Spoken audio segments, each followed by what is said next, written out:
Hello! Hi! Welcome back to our channel. So, ఇదొచ్చేసి chicken curry ఎలా చేయాలో చూద్దామనమాట. సో, ముందుగా స్టవ్ వెలిగించేసి కడాయి పెట్టేసుకొని ఆయిల్ పోసుకోవాలన్నమాట.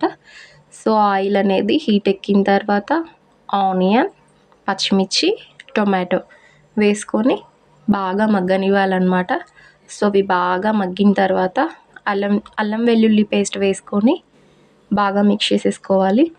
సో, అల్లం వెల్లుల్లి పేస్ట్ పచ్చి వాసన బాగా ఉండిద్ది కదండి, ఆ పచ్చి వాసన మొత్తం పోయేంత వరకు మగ్గనివ్వాలన్నమాట. సో, అలా ఫ్రై చేసుకున్న తర్వాత కరివేపాకు వేసుకొని మిక్స్ చేసేసుకోవాలి. ఆ తర్వాత చికెన్ తీసుకొని బాగా వాష్ చేసేసుకొని మనము వేసుకున్న తాలింపులో వేసేయాలన్నమాట. వేసుకున్న తర్వాత కొంచెం పసుపు, కొంచెం ఉప్పు వేసుకొని బాగా మిక్స్ చేసేయాలి. సో, బాగా కలుపుకున్న తర్వాత ఆ చికెన్లో నుంచి వాటర్ వస్తుందన్నమాట. సో, వాటర్ అంతా ఇంకిపోయేంత వరకు చికెన్ని ఉడకనివ్వాలన్నమాట. సో, అలాగా మూత పెట్టేసి ఉడకనివ్వాలి. చూడండి, చాలా వాటర్ అయితే వస్తుంది కదా. సో, వాటర్ అంతా ఇంకిపోయేంత వరకు ఉడకనివ్వాలి.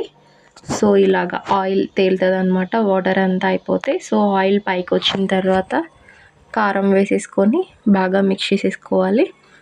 సో, ఆ తర్వాత మూత పెట్టేసుకొని ఆ కారం అనేది ఆ ఘాటు, ఆ స్మెల్ అంతా పోయేంత వరకు 2 మినిట్స్ అలాగా మూత పెట్టేసి సిమ్లోనే ఉడకనివ్వాలన్నమాట. ఆ తర్వాత వాటర్ పోసేసుకొని చక్కగా చికెన్ ఉడికేంత వరకు కూడా ఉడకనివ్వాలన్నమాట. సో, మధ్య మధ్యలో ఇలాగా కలిపేసుకుంటూ ఉండాలన్నమాట. సో, చూస్తున్నారు కదా, ముక్క అనేది మంచిగా మెత్తగా ఉడికిపోవాలన్నమాట. సో, ఉడికిన తర్వాత కొంచెం కొబ్బరి పొడి, కొంచెం ధనియా పౌడర్ వేసేసుకొని కలుపుకోవాలన్నమాట. సో, కలిపేసుకున్న తర్వాత మళ్ళీ ఒక 2 మినిట్స్ అలాగా మూత పెట్టేసుకొని ఉడకనివ్వాలి. సో, ఉడికిన తర్వాత ఫైనల్లీ కొత్తిమీర వేసేసుకొని గార్నిష్ చేసేసుకుంటే సో, మన చికెన్ కర్రీ అనేది రెడీ అయిపోతుందన్నమాట. Thank you for watching. Like, share, subscribe.